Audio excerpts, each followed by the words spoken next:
Bonjour, bon après-midi plutôt. Je suis Arnaud Colin-du-Bocage, président du comité Paris des conseillers du commerce extérieur de la France.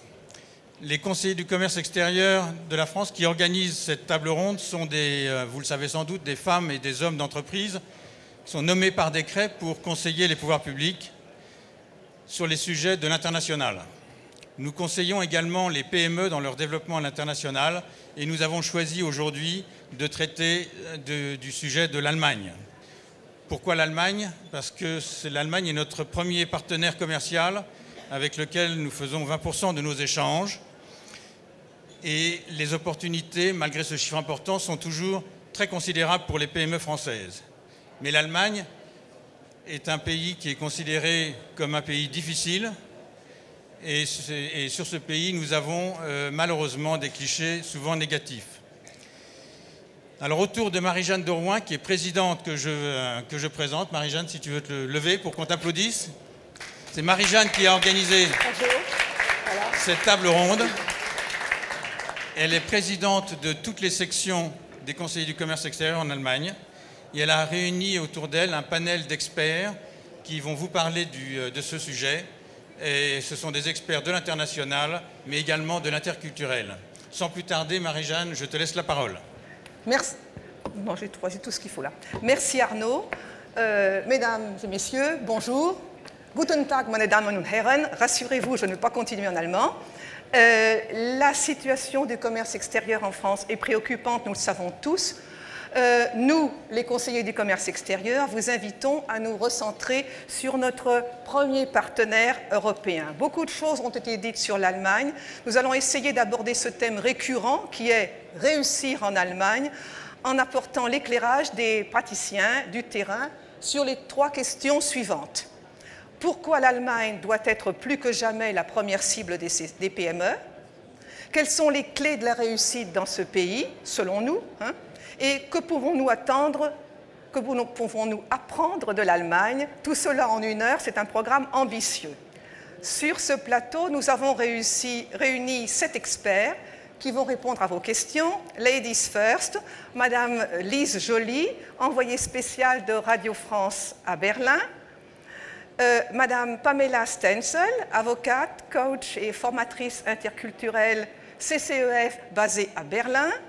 Madame Marie Mériot-Brichoux, directrice de l'Institut supérieur d'interprétation et de traduction de Paris, ISIT.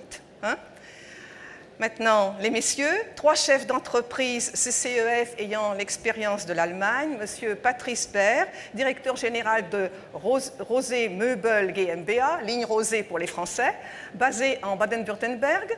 Monsieur Philippe Blandinière, PDG d'Elino Industrie Offenbau GmbH, pour les non-germanistes, ce sont des fours industriels, basés en Rhénanie du Nord-Westphalie. Monsieur Sylvain Dadur, actuellement directeur d'Engimo International à Paris, ayant pratiqué l'Allemagne pendant presque 12 ans à Berlin. Et enfin, last but not least, un représentant de la génération montante des managers, monsieur Quentin Huré, lauréat 2009 du Grand Prix VIE des CCEF Allemagne, actuellement responsable export pour un regroupement d'entreprises dans le domaine de l'agroalimentaire, plus précisément les fruits et légumes, basé à Berlin. Nous commençons maintenant, et j'ai déjà perdu ma première page, bon, voilà, sur pourquoi l'Allemagne doit être plus que jamais la première cible des PME. 2 chiffres qui parlent pour eux. Il y a environ 2200 sociétés françaises qui sont implantées en Allemagne. Les Allemands en ont 1000 de plus en France. Il y a encore à faire. Je vais passer la parole maintenant à 2 CCEF chefs d'entreprise basés en Allemagne. À Patrice Baer d'abord, pour me donner, disons, on a peu de temps, mais les principaux arguments pourquoi les PME, la cible numéro 1, c'est l'Allemagne. Je pense que c'est très simple. Nous sommes, nous, une entreprise qui fabrique des produits en France depuis déjà 4 générations Et ça a été tout naturel pour la famille Roset de dire que l'Allemagne était le premier marché étranger qu'il fallait attaquer parce qu'il est devant notre porte. Nous sommes une société de lin. Pour nous, l'Allemagne n'était pas loin. Et surtout, la taille du marché est très grande. C'est un marché dans pratiquement tous les domaines. C'est le premier marché d'Europe, que ce soit des produits techniques ou des produits d'équipement, des produits alimentaires. Dans pratiquement tous les marchés, vous pourrez chercher, c'est toujours le premier d'Europe. Et même lorsque l'on en récupère des miettes, c'est pour une entreprise française très intéressant d'y aller. Ensuite, c'est un marché qui est très concurrentiel, donc c'est dur, mais il est également très ouvert sur l'étranger. Moi, je vais vous donner un exemple. Dans ma branche, les Allemands sont leaders en Europe avec les Italiens. C'est les premiers fabricants de meubles en Europe. Dans les 6 premiers mois de cette année, les Allemands ont vendu pour 750 millions d'euros à la France de meubles. Les Français ont vendu aux Allemands 150 millions. Et notre entreprise est l'une des rares qui a fait le choix d'aller depuis plus de 20 ans en Allemagne et d'y obtenir une position comparable à celle des leaders allemands dans notre créneau, qui est le meuble haut de gamme design. Donc, on a réussi là où les Allemands sont très forts. Et moi, mon rêve, ce serait que beaucoup plus d'entreprises françaises de l'ameublement viennent nous accompagner sur ce marché. Alors, il y a une autre raison pour laquelle ce marché est très intéressant, parce que quand on y est, on va sur les salons allemands, on découvre que les salons allemands sont les plus gros salons de leurs branches respectives au monde en général, et donc on peut y démarcher d'autres pays. Nous, par exemple, notre entreprise a découvert que grâce à l'Allemagne, on pouvait développer beaucoup plus facilement l'exportation vers l'Europe de l'Est. Et nous avons, depuis l'Europe de l'Est, depuis l'Allemagne plutôt, développé, à partir d'une base à Berlin, développé successivement des magasins ligne Roset dans toutes les capitales d'Europe de l'Est et de la Russie jusqu'en Sibérie. Et puis, il y a une autre raison qui est très importante pour aller en Allemagne. Quand on fait des produits fabriqués en France, c'est un marché très exigeant. Donc c'est formateur. Si vous arrivez sur un marché et que vos produits n'ont pas tout à fait la qualité qu'il faut au démarrage, c'est là que vous apprenez à faire la qualité pour exporter vers d'autres pays également difficiles. Pierre Roset a coutume de dire que c'est en Allemagne que nous avons fait nos premières armes pour apprendre à être meilleurs et devenir également très bons aux États-Unis, par exemple. Merci, Patrice Baer. Philippe Blandinière, votre approche de l'Allemagne met en évidence une autre motivation. Oui, alors, nous sommes dans le domaine de la fabrication des machines spéciales, c'est-à-dire des fours industriels, plus exactement. Donc, qui dit machine dit secteur dans lequel l'Allemagne est référence. Elle est référence principalement dans les pays émergents. Alors, elle est référente, c'est une référence dans le domaine des machines, non pas parce que ces machines sont bien meilleures que les autres, simplement elles sont plus fiables. Et elles sont issues d'un process qui, en général, n'est pas très imaginatif, contrairement au process des fabricants français, mais par contre qui est empreint de rigueur. Voilà, qui est souvent une démarche que le fabricant français ne connaît pas nécessairement bien. Donc pourquoi nous sommes allés en Allemagne? Eh bien, comme Patrice, d'abord pour la taille du marché, clairement, mais aussi parce que l'Allemagne, c'est un magnifique tremplin, tu disais tremplin tout à l'heure, pour la réexportation.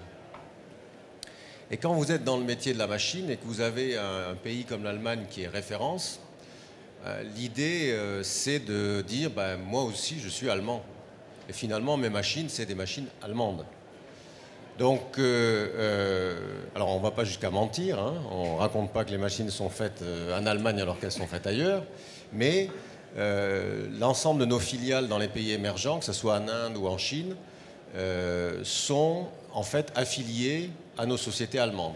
Donc l'image que l'on véhicule en Chine ou en Inde, c'est nous sommes concepteurs, fabricants, vendeurs de machines made in Germany. Et j'avoue que c'est beaucoup plus facile de vendre à un client chinois quand on lui dit c'est fabriqué en Allemagne que quand on lui dit c'est fabriqué en France. Bon, on peut le regretter, mais c'est comme ça. Donc il faut vivre avec et il faut essayer d'en tirer un maximum de profit. Merci beaucoup.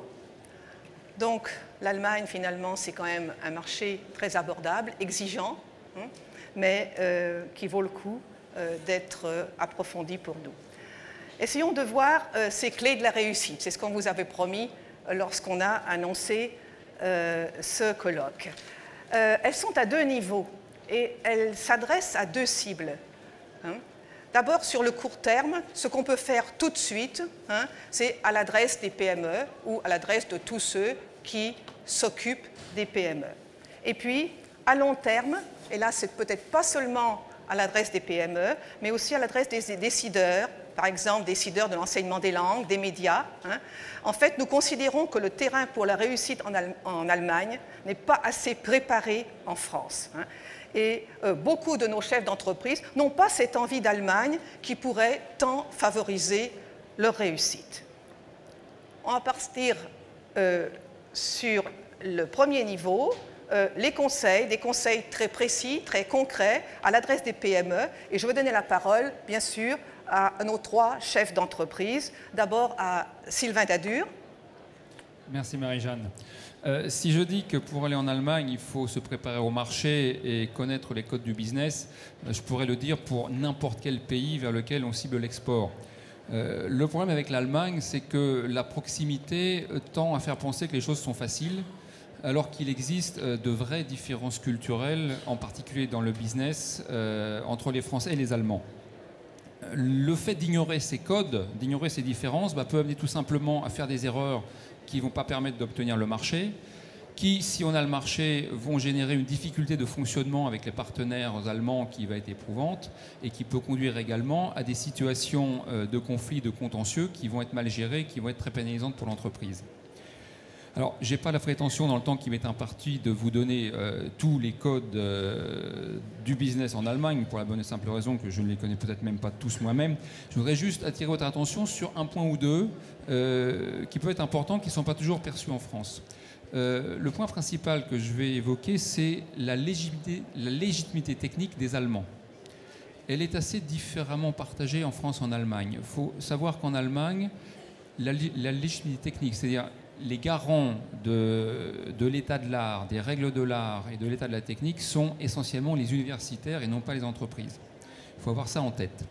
Deuxième point, essayez de traduire le terme ingénieur généraliste en allemand. C'est un terme qui est très fréquemment employé dans nos grandes écoles françaises. Il est intraduisible en allemand, pour la bonne raison que les Allemands sont des spécialistes.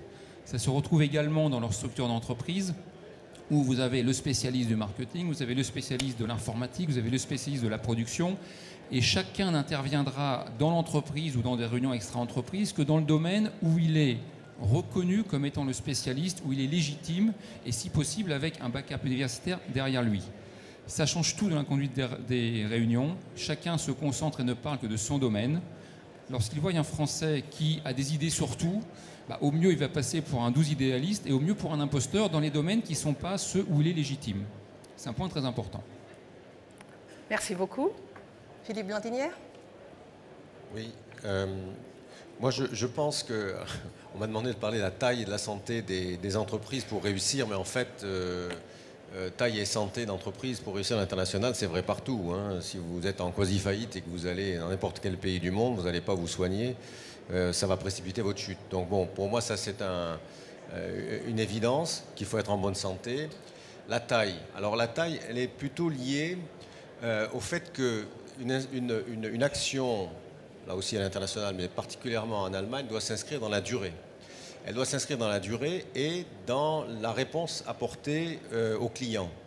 C'est-à-dire que mon expérience en Allemagne, c'est que quand on dit quelque chose, il faut le faire. C'est-à-dire que quand on prend un engagement, quand on dit qu'on va faire quelque chose, qu'on va le faire pour un certain prix, qu'on va le faire par rapport à un certain cahier des charges, le client allemand attend que ce soit le cas.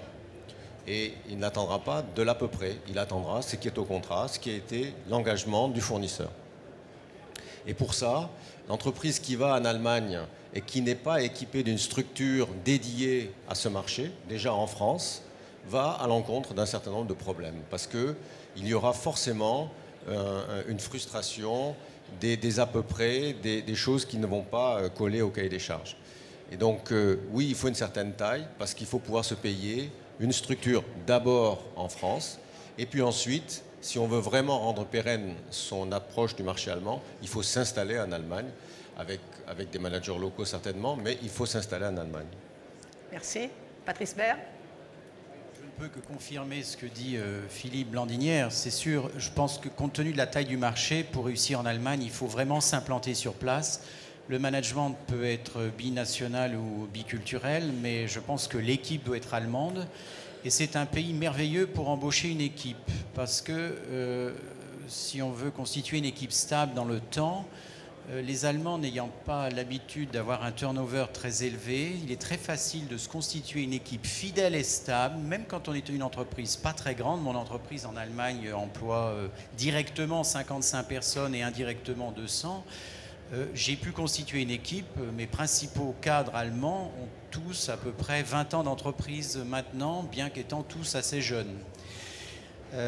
Ensuite, c'est un pays où je pense qu'il faut, en tant qu'entreprise française, se faire reconnaître par les Allemands. Si vous parlez allemand, si vous êtes sur place, ils voient que vous respectez les règles, ils vous reconnaissent comme entreprise allemande, ils sont très ouverts. Moi, personnellement, en tant que Français, je fais partie de groupements professionnels allemands où je suis souvent le seul étranger.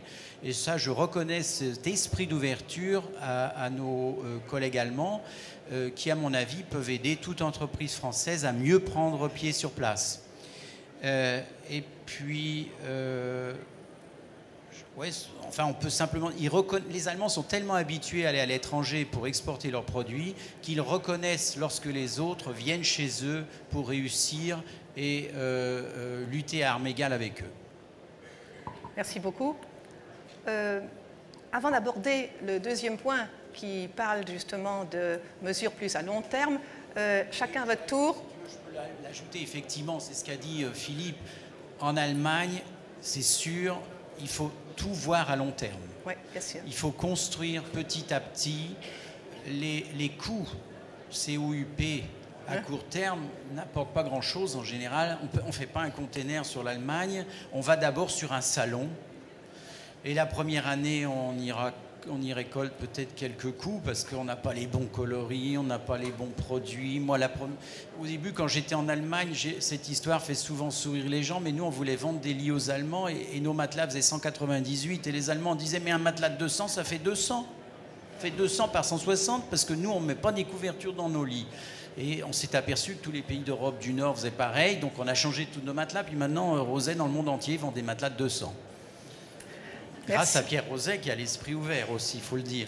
Et ce que je veux dire par là, c'est qu'on a mis du temps à comprendre ça et on a priorisé le long terme et c'est ce qui fait qu'aujourd'hui, on tient beaucoup mieux en Allemagne que dans certains autres pays.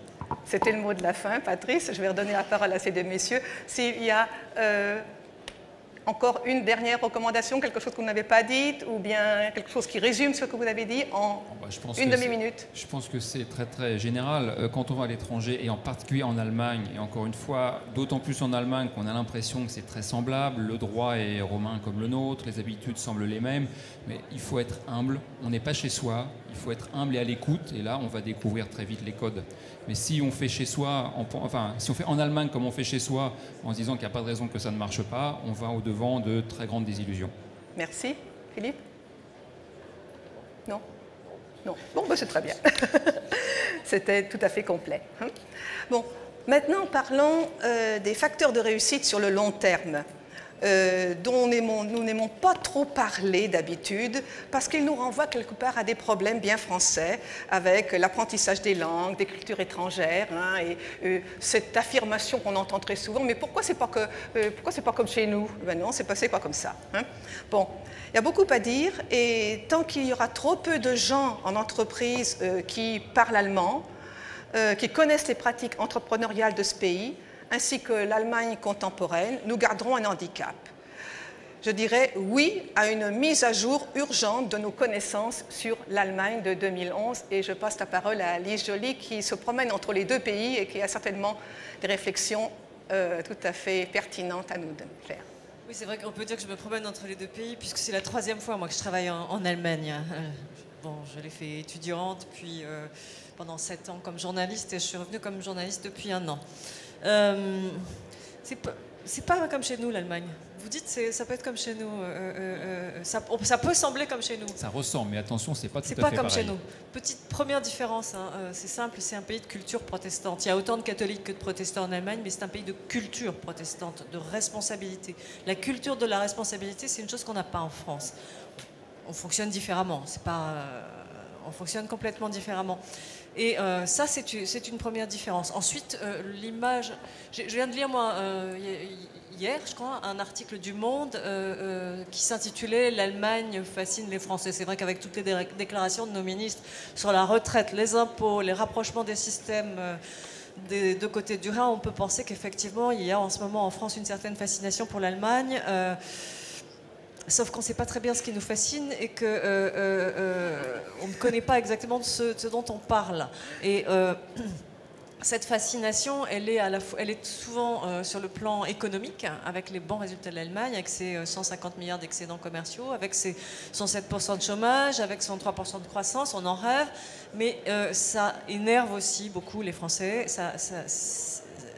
C'est à la fois un amour-répulsion. Hein. C'est je t'aime moi non plus. C'est-à-dire que les trains qui arrivent trop souvent à l'heure, ça finit par nous gonfler, disons les mots. Et on n'a pas envie d'aller plus loin et de savoir comment on arrive à ce résultat, avec quelle patience, persévérance. Voilà. Ensuite, on a une vision de l'Allemagne assez négative, je pense, en France. On imagine que ce n'est pas un pays, par exemple, intéressant et touristique. Enfin, ça change un peu. Il y a de nouveau du tourisme en Allemagne depuis ces dernières années. Peut-être parce que le pays sait mieux se vendre aussi, mais c'est un pays, c'est une destination touristique. Il y a des villes formidables que les Français ne connaissent pas et qui devraient bien découvrir. On a aussi des images toutes faites de certaines villes. Par exemple, moi, quand je suis allée à Bonn, on m'a dit « Oh là là, toutes mes condoléances, Bonn, la petite ville en Allemagne, au bord du Rhin, ça doit être triste et tout ». Bonn, c'est pas non plus un enterrement de première classe. Il y a des musées à Bonn, il y a des concerts à Bonn. Quand je suis allée à Berlin, on m'a dit super, tu vas faire la fête tous les jours et tout. Sauf que bon, Berlin, pendant 4 mois, c'est l'hiver. La nuit tombe à 4 heures de l'après-midi. Le vent souffle et se faufile partout, on a froid. C'est pas non plus la Sibérie, contrairement à ce qu'on me dit. Enfin bon, il y a des tas de clichés comme ça. On a 5 degrés de moins qu'en France, mais il y a du vent. Donc bon, c'est pas une ville trépidante, c'est une ville très cool. Bon voilà, c'est une ville pauvre, c'est une ville où il n'y a pas d'emploi, donc c'est pas si rigolo que ça non plus. Et puis il y a toujours, moi dans mes rédactions, je suis assez sidérée de voir que les sujets qui les font toujours frétiller, c'est les sujets qui ont trait au nazisme. Récemment, alors qu'il y avait des élections à Berlin, dans le Land de Berlin, au Landtag, où les résultats étaient intéressants et pouvaient amener à une analyse sur le pouvoir d'Angela Merkel aujourd'hui, sur la politique en Allemagne. Ce que m'a demandé une de mes rédactions, que je ne citerai pas, c'est... Hugo Boss présente ses excuses pour son passé nazi. Est-ce que tu peux nous faire un papier là-dessus ? Sauf que ça fait quand même déjà 10 ans que les entreprises qui ont eu un passé nazi, employé des travailleurs forcés, etc., toutes ces choses-là, ont participé à un fonds, travaillent sur leur propre passé, parce que c'est de la com, c'est aussi pour avoir une image blanchie. Mais ça fait 10 ans que ça dure. Il serait temps de se rappeler qu'on en a déjà parlé plusieurs fois et que le nazisme, c'était quand même il y a longtemps, même si ça imprègne et ça marque l'Allemagne. On n'est plus en 45, quoi. Merci. Je peux dire encore plein de choses, mais bon. Oui. Là, on va partir justement sur Paris. Hein, et je vais demander à Marie Mériot-Brichoux, est-ce bien cette Allemagne qui est enseignée et qui est véhiculée dans les médias ? Alors moi, je voudrais parler de l'apprentissage de la langue allemande parce que je crois qu'il y a eu... vous voulez que je parle juste de l'image ? Oui. D'accord. En fait, je pense que la première image qui est véhiculée, c'est que la langue est difficile, que le tempérament des Allemands est difficile, que leur histoire est un peu une histoire contraire à la nôtre, pour des raisons multiples, et que ce n'est pas avec ça qu'on donne le goût d'une culture ou qu'on donne le goût effectivement de l'apprentissage. En plus, dans les écoles, la réputation des élèves qui apprennent l'allemand, c'est d'être des élèves très très bons, qui ont été triés sur le volet pour le faire et qui, a priori, ne réussiront leurs études que grâce au fait qu'ils sont dans les meilleures classes parce qu'ils ont pris la langue allemande. Les parents choisissent l'allemand par défaut, même si maintenant, pour être dans les bonnes classes, même si cela a tendance à changer et que cela a été, de fait, un des facteurs de diminution du nombre de germanistes dans le secondaire, puisqu'on pense qu'il vaut mieux faire anglais qui n'est pas une langue, qui est une nécessité. Il vaut mieux faire de l'anglais et de l'espagnol au prétexte du nombre de locuteurs, ce qui est une bêtise quand on sait que l'Amérique du Sud, ils ne parlent pas tous espagnol. Hein. Ce n'est pas de l'espagnol. Et donc, il y a des défauts de compréhension, alors qu'en réalité, l'allemand, dans les enseignés, est une porte ouverte à des réussites professionnelles derrière. Merci beaucoup. Effectivement, cet autre facteur décisif, c'est la maîtrise de la langue allemande. Non, l'anglais ne suffit pas en Allemagne, de bien loin. Je vais m'adresser à Quentin Huré. Hein. Vous, comment voyez-vous ce problème? Pourquoi avez-vous choisi l'allemand? Alors, moi, j'ai choisi l'allemand parce que je suis d'origine du Périgord. Mes parents sont viticulteurs dans la région de Bergerac. Mon père, viticulteur, m'a donné un exemple quand j'étais au collège en 5e. Il m'a dit, écoute Quentin, je ne sais pas si un jour tu vendras du vin ou pas. En tout cas, moi je te donne un conseil, tu as le choix entre l'espagnol et l'allemand. Tu regardes dans ta classe les gens qui vont prendre l'espagnol, et puis tu regardes ceux qui vont prendre l'allemand, tu vas voir qu'il y a une grosse différence. Ne te laisse pas influencer par le choix des autres. Si un jour tu veux vendre du vin, tu ne vendras pas du vin aux Espagnols. Tu vendras du vin en Allemagne. Aux Espagnols, tu leur achèteras des bouchons et tu leur achèteras des bouteilles vides, parce que c'est eux qui sont les producteurs. Et toi, tu auras besoin de vendre ton vin ou autre chose. Moi, maintenant c'est pas du vin que je vends, c'est des fruits et légumes français, dans l'Europe du Nord, dans l'Europe de l'Est, en Allemagne. Et je suis très, très heureux d'avoir appris l'allemand plutôt que l'espagnol, parce que je vois malheureusement beaucoup de gens qui ont pris l'espagnol, ils ont pris l'espagnol parce que c'était simple, parce que c'était facile à apprendre, c'était proche du français. Et l'anglais ne suffit plus en fait, parce que l'anglais c'est bien, de toute façon c'est obligé, hein, c'est une nécessité, c'est exactement ça. Mais pour moi, pour mes clients, en Allemagne, en Autriche, ils parlent l'allemand, ils parlent l'anglais, pardon, ça c'est sûr, mais parler allemand c'est mieux, ça ouvre les portes. Essayer de décrocher des contrats avec Metro, avec Edeka ou Norma, c'est pas si facile en anglais, c'est beaucoup plus simple en allemand. Donc ça ouvre des portes, et puis l'accent français est tout à fait apprécié en Allemagne, donc je rassure les gens qui parlent allemand, mais pas avec forcément un accent parfait. Moi dans mon cas, c'est vrai que beaucoup de jeunes que de ma région, donc l'Aquitaine, parlent espagnol, et je suis un des rares qui travaille avec l'Allemagne parce que j'ai développé l'allemand. Alors l'allemand, j'y suis arrivé il y a 8 ans. Depuis 8 ans, après une année sabbatique, j'ai fait mes études, j'ai connu ma copine avec qui je suis toujours, donc forcément ça aide aussi à apprendre la langue. Mais j'ai appris aussi à vivre avec les jeunes en Allemagne, leur façon de voir, leur façon de travailler. J'ai fait des stages en Allemagne. J'ai beaucoup appris les mœurs, les façons de travailler forcément. C'est surtout la façon de travailler des Allemands qui m'a beaucoup impressionné. Et maintenant, j'ai un employeur français qui est très content de m'avoir, et il me le dit souvent, parce que je suis français, mais avec la façon de travailler allemande. Et le fait d'être très clair et net dans les consignes à mes collègues, c'est quelque chose qu'il apprécie beaucoup. Donc l'anglais ne suffit pas, l'allemand est nécessaire, c'est une chance, et c'est surtout aussi une assurance par rapport au chômage, parce que des gens qui parlent allemand sont très recherchés en général. Voilà. Merci beaucoup. Marie Merriot-Brichoux, alors vous avez parlé du choix de l'Allemagne, pas assez d'étudiants qui choisissent l'allemand. Qu'est-ce que vous pourriez donner, qu'est-ce qu'il y a comme recommandation à donner? La première, c'est de se dire que le choix d'une langue, c'est le choix d'une culture, et qu'il est nécessaire d'apprendre la langue pour connaître la culture, et on ne peut pas se contenter d'aller suivre des cours culturels sur comment ça fonctionne en allemand pour aller discuter après avec lui en anglais sur des codes culturels allemands et français. Il y a des différences radicales, et c'est avec l'apprentissage de la langue qu'on peut effectivement découvrir ces codes culturels.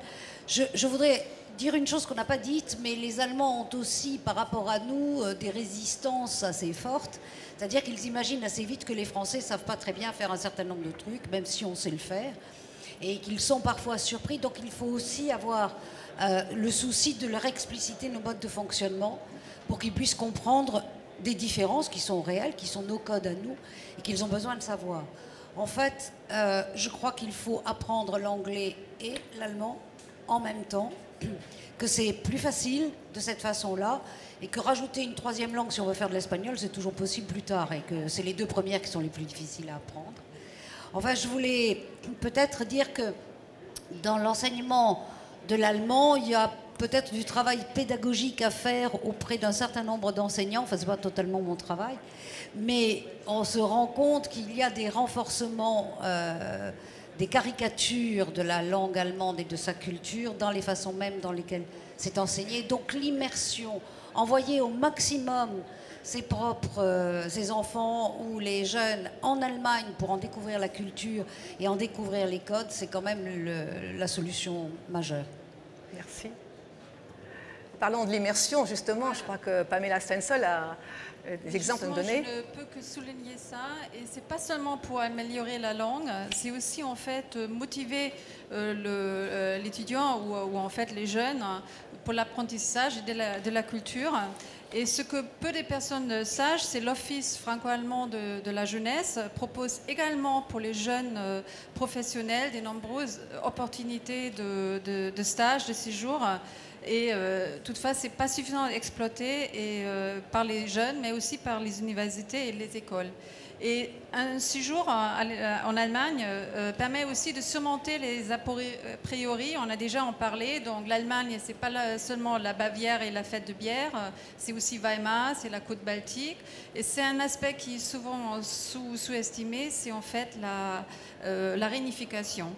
Et donc, en découvrant cette nouvelle Allemagne, par un stage, souvent les jeunes se lancent par les grandes entreprises allemandes. Et ils oublient un peu le Mittelstand, qui est quand même le pilier en fait en Allemagne et surtout qui est le plus grand en fait créateur de l'embauche en Allemagne. Et c'est souvent aussi en offrant des pistes très intéressantes. Rita Sport, j'imagine que vous connaissez tous, à la tête en fait de la direction stratégique internationale, c'est un jeune Français. Donc c'est justement un jeune Français qui a tenté sa chance. Donc justement, à mon avis, les stages d'émergents devraient plutôt devenir la règle que l'exception. Merci. Juste un mot. Juste un mot. Rita Sport, c'est du chocolat. Oui. Je ne crois pas qu'en France on connaisse. On en trouve. Bon. Enfin, dernier volet de ces clés de la réussite, on est sur le thème justement des jeunes. Est-ce que nos futurs, on peut peut-être se poser la question, est-ce que nos futurs managers sont suffisamment formés à l'Allemagne dans différents domaines, en particulier on va commencer par les écoles de commerce, etc. Je voudrais passer la parole à Sylvain Dadur.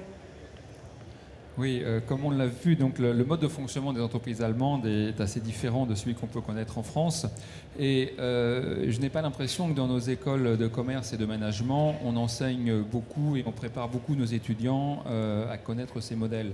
On étudie beaucoup dans les business schools françaises des cas d'entreprises françaises, des cas d'entreprises anglo-saxonnes, mais beaucoup moins des cas d'entreprises allemandes. Si bien que nos étudiants, en règle générale, du moins c'est l'impression que j'en ai, ont surtout par les médias une vision de ce qu'est l'entreprise allemande, de ce qu'est son mode de fonctionnement, de ce qu'est sa taille. On a parlé du Mittelstand, des sociétés GmbH, donc des SARL qui sont une très très grosse partie du tissu industriel allemand. Apprennent aussi par les médias plus que dans les écoles les formes de management, les formes en directoire qui sont très très développées en Allemagne avec une direction très très collégiale. Apprennent également plus par les médias que dans leurs écoles le management participatif, le Mitbestimmung avec les syndicats, ce qui est également un point très important du fonctionnement des entreprises. Tout ça, je pense que ça manque dans les écoles de management et de commerce françaises et devrait être davantage détaillé. Juste un point pour revenir sur ce que disait Lee Joly tout à l'heure, la culture de la responsabilité, oui, ça se retrouve également dans le mode de fonctionnement des entreprises et dans leur contexte. Je viens personnellement du secteur du BTP. Imaginez, pour ceux qui connaissent ce secteur en France, que l'Allemagne ne connaît pas la garantie décennale, ni l'assurance décennale. Ce qui veut dire qu'on travaille avec des entreprises dont on doit être certain qu'elles seront encore là dans 5 ans ou dans 10 ans. Ça donne une relation, mais totalement différente avec son prestataire que ce qu'on peut connaître en France. Voilà, et ça, c'est à développer auprès de nos étudiants pour qu'ils soient un peu plus formés à ça. Oui. Quentin Huret, avant d'obtenir le poste que vous occupez actuellement, vous étiez VIE.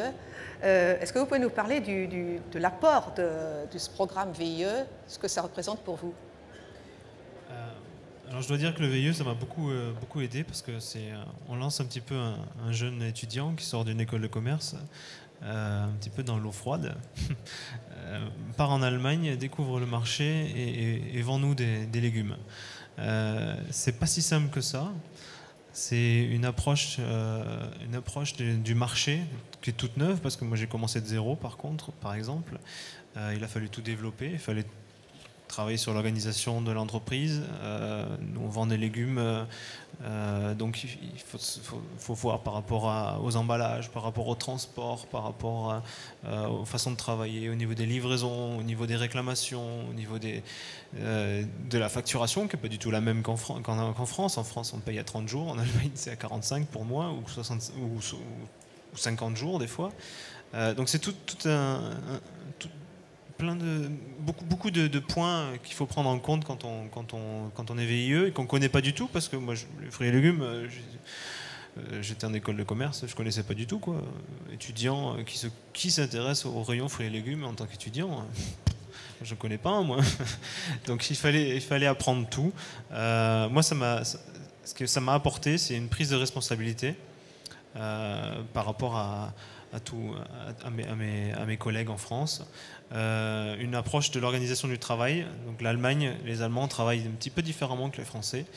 C'est très droit, on n'a pas le droit à l'erreur forcément. Quand moi je propose quelque chose à Aldi pour la semaine prochaine et puis qu'on me passe la commande le vendredi et que je dis non, j'ai pas le produit, ben ça sert à rien que je réessaye la semaine après, même les mois qui suivent, parce que si on propose quelque chose, il faut savoir le faire derrière. Et ça, il y a beaucoup de Français d'entreprises françaises qui disent, c'est la mentalité française à mon avis, oh ça ira. Mais en Allemagne, c'est pas ça ira. En Allemagne, c'est il faut que ça aille, ou alors on laisse passer le coup et puis on revient la fois d'après. C'est pas comme ça que ça marche. Donc c'est l'organisation au travail et surtout un sérieux aussi, parce que c'est surtout le sérieux du travail. Les Français sont connus justement pour être très facile. Enfin, il ne faut pas forcément se compliquer la tâche et en Allemagne, il faut être droit, il faut y travailler. Donc, par exemple, être à l'heure au rendez-vous, c'est super important en Allemagne. Ne pas prendre les gens de haut parce qu'on vient de France et qu'on a des produits de qualité, ça, en tout cas c'est pour ce qui me concerne. Savoir se vendre, surtout. Il ne faut pas avoir peur, par contre, des qualités qu'on a. Voilà. Merci. Marie Mériot, parlez-nous de ces formations interculturelles que vous avez rajoutées à votre programme classique de formation en interprétariat et à la traduction. En fait, la question, c'est que l'intégration des jeunes dans les entreprises internationales, ça passe par cette compétence interculturelle.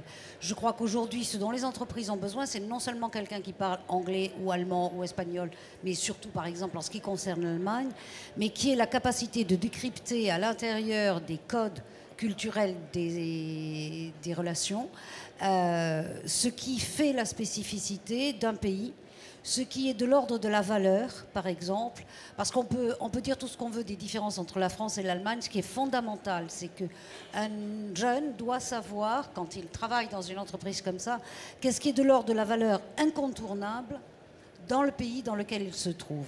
Et ça, ce sont des formations interculturelles qui mettent des jeunes en relation, des jeunes étrangers en relation entre eux, pour décoder ce qui est pour eux fondamental et les risques d'incompréhension qui coûte, à mon avis, beaucoup plus cher sur le plan commercial que le fait de baragouiner l'allemand avec un accent français. Enfin, je veux dire, les erreurs interculturelles sont plus graves.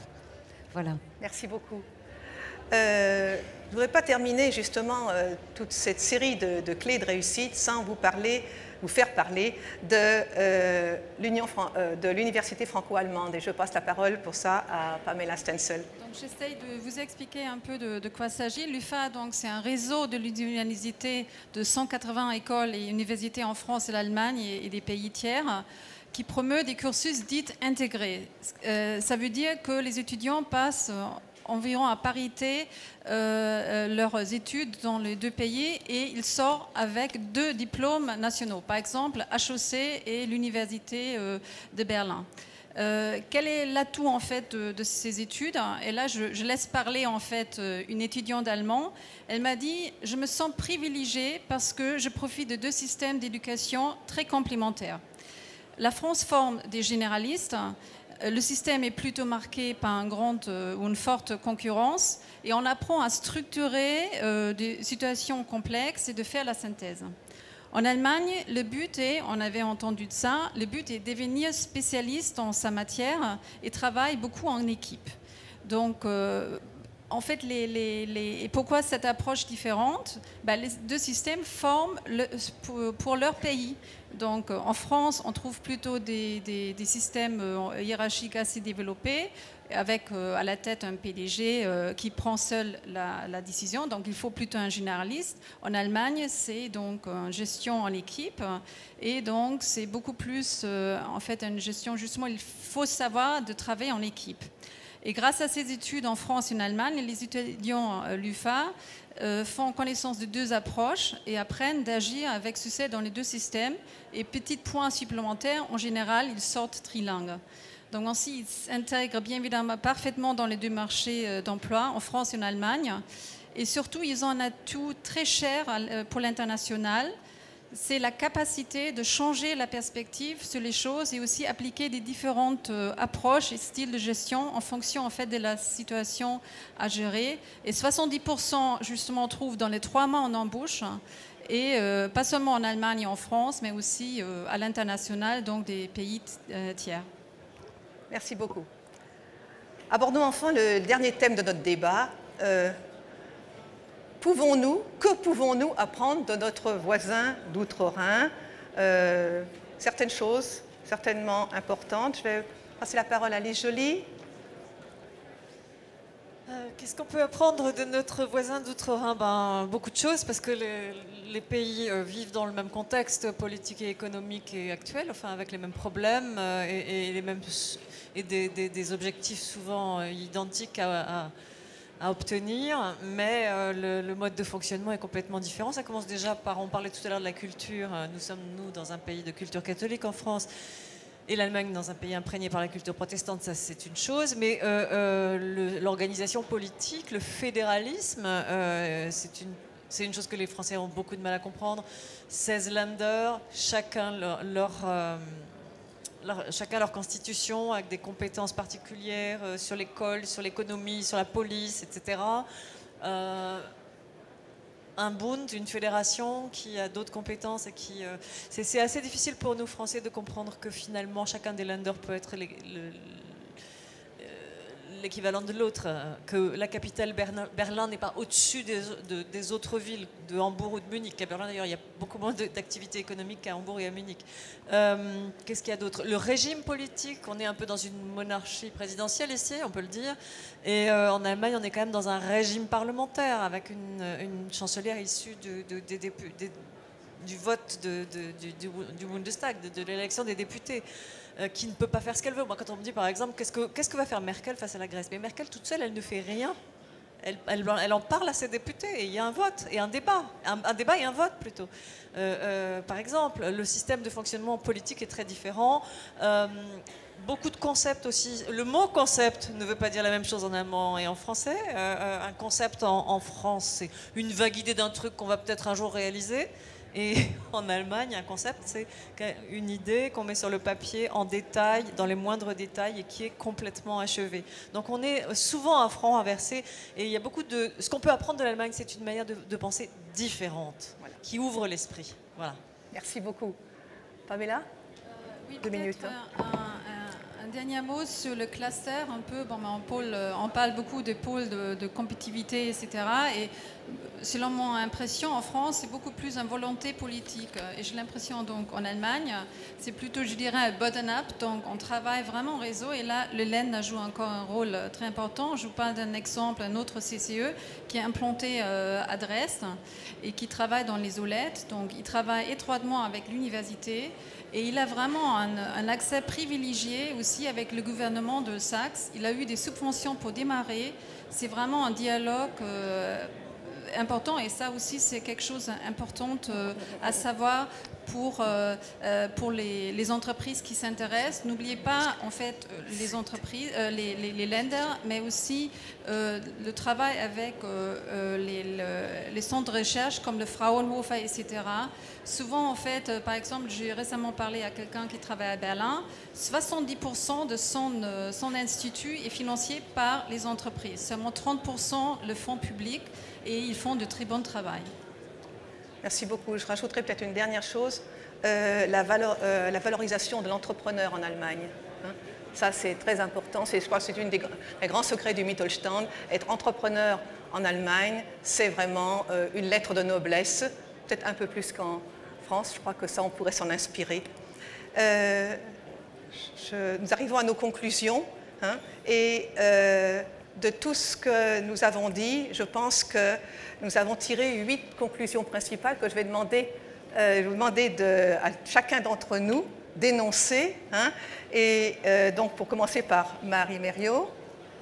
Alors, je pense qu'on peut dire que la maîtrise de la langue allemande, au-delà d'un anglais obligatoire, on est bien d'accord, est une quasi-assurance contre le chômage. En tout cas, nous, on le voit déjà au niveau de nos étudiants, que pour intégrer des codes, une culture et une langue, il faut démarrer le plus tôt possible et avoir un enseignement qui est relié à une pratique et non pas simplement à une généralité, et que tout ce qui permet la mise en contact, c'est-à-dire les séjours d'immersion ou les échanges interuniversitaires, sont des facilitateurs de l'intégration. Merci. Lise Joly. Alors oui, on l'a dit, la plupart des Français ne connaissent pas vraiment l'Allemagne faute de s'y intéresser. Je pense que c'est un pays qu'il faut avoir envie de découvrir et prendre le temps de découvrir. Et on découvrira alors que c'est un pays très ouvert sur le monde, qui est loin aujourd'hui des clichés véhiculés par nos sempiternels films d'après-guerre, et par de nombreux manuels aussi d'apprentissage de la langue, et aussi, je dois bien le reconnaître, par les médias, puisqu'il est extrêmement difficile de donner une image dans les médias de ce pays tel qu'il est aujourd'hui et de sortir des clichés. En troisième point, il faut apporter à nos futurs managers une formation approfondie au management allemand, beaucoup plus qu'il ne l'est actuellement, qui leur donne une connaissance de ce qu'est le modèle entrepreneurial rhénan, du mode de fonctionnement des entreprises, du mode de gouvernance, de leur façon de gérer la recherche, l'exportation, de leur façon de gérer les entreprises dans le consensus. Tout cela doit être enseigné mieux et plus en profondeur dans nos écoles. Merci. Oui, tu l'as dit tout à l'heure, il faut effectivement dédiaboliser l'entreprise et faire en sorte que le job de chef d'entreprise ne soit plus considéré comme quelqu'un qui est là pour s'en mettre plein les fouilles, et puis point. Donc il faut revaloriser l'entreprise et surtout la PME. Parce qu'en France, on aime beaucoup les grands groupes, mais on oublie que le premier employeur, c'est les PME. Merci beaucoup. Et sur le court terme? Sur le court terme, donc, une bonne préparation solide et une bonne connaissance des codes de business allemand. Donc, pas penser, voilà, ça va être comme en Allemagne, en France, donc voilà, on applique les mêmes choses. Donc, l'Allemagne est un marché qui nécessite autant d'attention que le marché chinois, mais l'engagement dans la durée se paye, donc l'Allemagne vaut le coup. Une taille et une santé financière suffisantes pour investir sur du long terme. Ce sont les principales raisons de la réussite invoquées sont la ténacité et la fiabilité. Oui. Le management local. Oui, et je pense que ce qui est très important, si on veut réussir en Allemagne, c'est y aller, s'implanter sur place, construire un management sur place, profiter de la structure décentralisée du pays qui est très pratique, qui permet par exemple de commencer par une région pour conquérir le pays par la suite. Travailler dans les réseaux allemands et puis devenir petit à petit allemand pour réussir comme un Allemand à partir de l'Allemagne en tant qu'entreprise française. Enfin. Le marché allemand, c'est également une cible à privilégier pour un premier emploi à l'international. Je peux en parler. Pour des raisons démographiques, l'Allemagne a un grand besoin de commerciaux, d'ingénieurs et de scientifiques, alors n'hésitez pas, venez nous voir. Voilà. Non, c'est terminé. Merci pour votre attention.